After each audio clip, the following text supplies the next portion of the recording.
شریف سے زیادہ ہو گیا. ہاں ہم دسمبر میں گئے تھے، اس سے پہلے ان کا انتقال. تو مجھ سے فرمانے لگے کہ بھائی عبدالوہاب میں تیری تو بھائی جنت زیادہ ہے بھائی، جنت زیادہ ہے تیری. تو جب اللہ کے ساتھ بیٹھتے ہی نہیں تو اللہ کا کیا کام، اللہ کا کام کیا کرے گا بھائی. میرے اوپر بڑا اثر ہوا. میں نے کہا بھائی بات تو اس کی صحیح ہے. اور آج میرے دوستوں ہمیں تو یعنی مولانا یوسف صاحب رحمۃ اللہ فرماتے تھے کہ جیسے گلاس ہوتا ہے، گلاس، اور گلاس میں پانی ہوتا ہے، اگر آپ اس میں دودھ ڈالنا چاہیں گے تو اس کا پانی پھینکنا پڑے گا، جب کہیں جا کے اس میں دودھ آئے گا یا کوئی اور چیز آئے گی تو پہلی چیز کو کیا یوں کرنا پڑے گا. جو چیز ڈالنا چاہو گے تو اس کو اس میں ڈالنا شروع کرو گے تو پہلی چیز نکلتی چلی جائے گی، جو ڈالو گے وہ چیز اس کے اندر گھستی چلی جائے گی. تو بھائی میرے دوستو آج تو قصہ آپ ذات کو میں نے پہلے بھی سنایا تھا کہ وہاں نظام الدین میں تعلیم کر رہے تھے. حاضر اسماعیل صاحب تشریف لائے اور کہا کہ بھائی اس طرح سے جماعت بیٹھی ہے اسے ذرا تعلیم کرا دیں. میں نے کہا جی بہت اچھا. تو اس میں تھا مظاہر ذکر میں کہ جو اللہ پاک کا ذکر کرے گا اللہ تعالیٰ اسے اپنی معرفت نصیب فرما دے. تو میں نے یہ سمجھ کے کہ یہ سارے ان پڑھ ہیں، انہیں معرفت کو کیا جانے. تو میں نے کبھی معرفت جانو کسے کہنا. تو اس میں ایک ضلع مظفر نگر کے گاؤں کے ایک آدمی اس نے کہا تجھے نہیں پتا معرفت کسے کہنا، تجھے نہیں خبر. تو میں یہ سمجھ کے میں نے کہا یہ چلا کیا بتائے گا. میں نے کہا جب تو ہی بتا دی. تو مجھے کہا کہ میں تیرے سنائے کبھی کہ فلانے پٹواری کے ساتھ تیری جان پہچان ہے کہ نہیں. میں کیا مطلب اس کا یہی تو مطلب ہے تو اسے کوئی کام کہے گا وہ کر دے گا بھی نہیں کر دے گا. جان پہچان کا یہی مطلب ہے نا. میں نے کہا ہاں بھائی، کیونکہ اسی کو معرفت کہیں کہ اللہ کے ساتھ تیری جان پہچان ہے، اللہ پاک سے تو کچھ کہے گا اللہ پاک کر دے گا اسے، تیری جان پہچان ہے. یعنی معرفت کا ٹھیک لفظی ترجمہ سمجھے بھائی. تو بھائی دوستو ہمیں جو ہے یعنی ہر آن گھڑی اللہ رب العزت کی طرف دعوت دینی ہوگی کہ جو کچھ بھی ہم جتنے ہیں ہم سب کو اللہ نے پیدا فرمایا. کپڑے بھی اللہ نے ہمارے بنائے، سارا کا سارا نقشہ سب اللہ پاک ہی نے بنایا، اسی کے قبضے میں ہے، اس کے ارادے سے ہی سب کچھ ہوگا. تمام دنیا کے بادشاہ اور حکومتیں اگر امن چاہیں گی تو اس سے امن نہیں آئے گا بلکہ اللہ پاک کے چاہنے سے امن آئے گا. صلح جو ہوگی وہ اللہ پاک کے ارادے سے ہوگی، جنگ جو ہوگی اللہ کے ارادے سے ہوگی، حفاظت جو ہوگی وہ اللہ کے ارادے سے ہوگی، ہلاکت جو آئے گی اللہ کے ارادے سے آئے گی. ہماری طبیعت ایسی ہے کہ فلانے ملک نے اعلان کر دیا تو کرتے رہو، اس کے اعلان سے کیا ہوتا سمجھے بھائی. تو جو کچھ ہوگا وہ تو اللہ پاک کے ارادے اس کے فیصلے سے ہوگا. اس لیے میں جب شروع میں گیا نظام الدین تو یہ کبھی پہلے سنا نہیں تھا. فرمایا کہ بھائی دیکھو اللہ کے غیر سے اثر مت لو، بھوک کی وجہ سے کھانا مت کھاؤ. میں سوچ پڑے میں نے کہ بھوک کی وجہ سے تو کھاتے بابا، یہ کہہ رہے بھوک کی وجہ سے نہ کھاؤ. اور بچے کو پیار اس کے طبیعت کی وجہ سے مت پیار کرو. اور حضور صلی اللہ علیہ وسلم نے بچے کو پیار فرمایا اس لیے پیار کرو.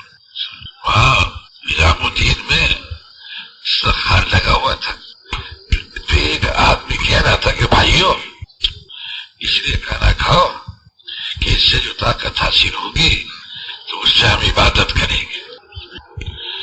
تو میں نے مولانا یوسف رحمۃ اللہ علیہ کے میں نے کہتے وہ کیسی اچھی بات کہنا کہ جو اس سے جو طاقت حاصل ہوگی اس سے عبادت کریں. اچھا کہ حضرت نے مجھے فرمایا کہ اچھا تو کھانے سے طاقت حاصل ہوتی ہے. اب میں بھی سوچنا پڑ گیا. میں نے کہا تو کیا سوچنا چاہیے؟ کہنے کا خدا کے بندے کھانے میں کہاں طاقت ہے؟ اگر کھانا کھا کے پیٹ میں درد ہو گیا تو پھر کیا ہوگا؟ اور بیمار ہو گیا تو پھر کیا ہوگا؟ ہمارے کھانے میں کوئی طاقت ہے. وہ تو اللہ پاک کا امر ہے کہ جب تمہیں بھوک لگے تو کھانا کھاؤ. اس امر میں طاقت ہے، کھانے میں طاقت نہیں ہے. تو بھائی دوستو، ہمارے یاد صاحب فرماتے تھے کہ بھئی ہمارے اندر میں جتنے بھی جذبے ہیں وہ سارے جذبے ختم ہو جائیں. امارت کا جذبہ، بادشاہت کا جذبہ، غریبی کا جذبہ، امیری کا جذبہ، حکومت کا جذبہ، مال کا جذبہ، جتنے بھی جذبے ہیں وہ سارے ختم ہو جائیں اور ایک جذبہ پیدا ہو جائے کہ ہمیں تو ہے اللہ کی ماننی، اور اللہ کی مان کر اللہ پاک کی ذات عالی سے، اللہ پاک کی ذات عالی سے محبت حاصل کرنی ہے، اللہ کا قرب حاصل کرنا ہے. اور ہمارا کوئی مقصد، سمجھے بھائی، اللہ کے حکم کو ماننا ہے. اس حکم کو ماننے کے ذریعے سے اللہ تک پہنچنا ہے. سمجھے بھائی، اذان فرماتے تھے جو ہی اذان ہو تو اس کا ہمارے اوپر خوف طاری ہو جانا چاہیے. اذان سنتی ہی دیکھو اب اللہ کے دربار میں حاضری کا وقت آ گیا، اب دیکھو کیا ہوگا.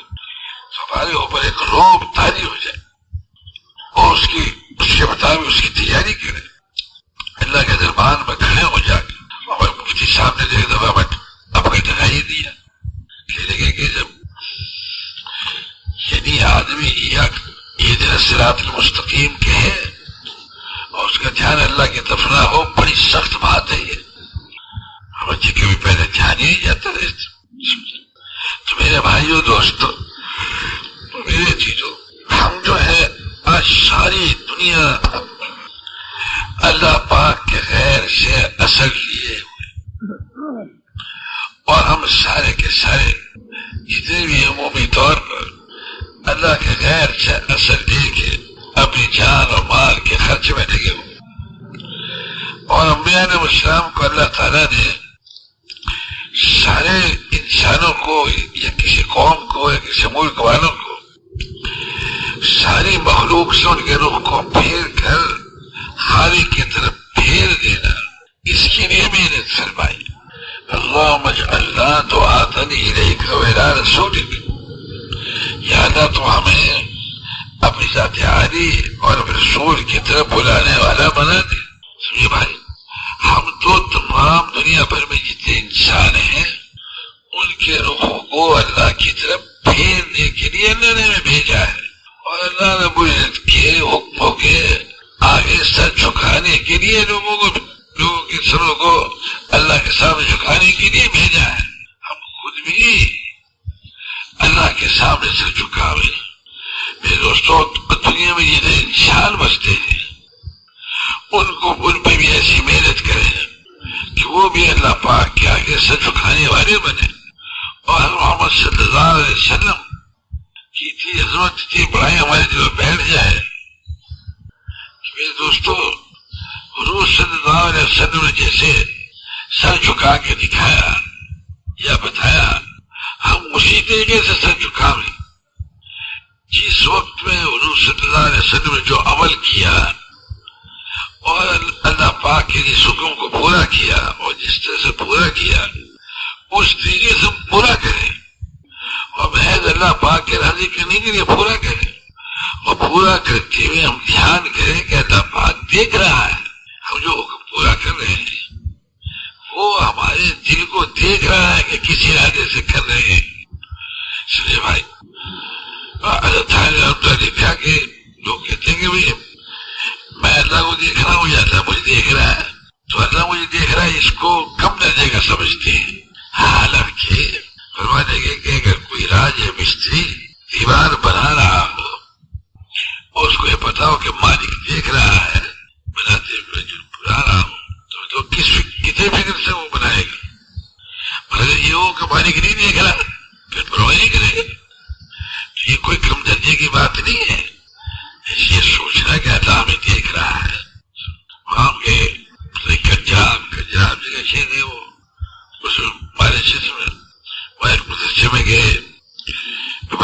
صاحب نے کیا بات کرنی چاہیے. پھر مفتی زیراب صاحب نے بات کی کہ بچوں کو سوچا کرو کہ اللہ تعالیٰ سننے والا ہے، دیکھنے والا ہے، جاننے والا ہے. اللہ تعالیٰ سمیع ہے، بصیر ہے، علیم ہے. میرے بھائیو دوستو، ہر گھڑی یہ کہ اللہ میرے ساتھ اور اللہ مجھے دیکھ رہا ہے اور سن رہا ہے، اور جو کچھ میرے دل میں ہے وہ سب کچھ کو دیکھ رہا ہے. سمجھے بھائی، تو اس کی میرے دوستو ہمیں دعوت بھی دینی ہوگی. سمجھے کہ تم دیکھتے نہیں. ہاں، دیکھو پہاڑوں کو دیکھو، اونٹ کو دیکھو، زمین کو دیکھو، آسمانوں کو دیکھو. اللہ نے کیسے کیسے کھیتیں بنائے، ان کو دیکھو. درخت دیکھو، پہاڑ دیکھو، جنگل دیکھو، کیسے پھول بنائے، پھل بنائے. ابھی لوگ پھلوں کو دیکھتے ہاتھ میں تو کیسا اچھا ہے سیب، کتنا اس کے بدل کتنا ہے. اس سیب کو دیکھتے ہمارا دھیان اللہ پاک کی ذات عالی کی طرف نہیں جاتا. تو بھائی دوستوں میرے عزیزوں، ہمارے دل و دماغ میں جو کچھ بھرا ہوا ہوگا، سمجھے بھائی، وہی جہاں بھی ہم جائیں گے وہ جو دل و دماغ میں جو کچھ بھرا ہوا وہ ساتھ جائے گا، وہ ساتھ جائے گا. سوتے وقت میں بھی، کھاتے وقت میں بھی، چلتے وقت میں بھی، بیٹھتے وقت میں بھی، حیران گھڑی کے ساتھ. اور جو ہمارے پاس ہمیں ملنے کے لیے آئے گا، ہمارے دلوں کو اپنی عظمت پر بڑھائے.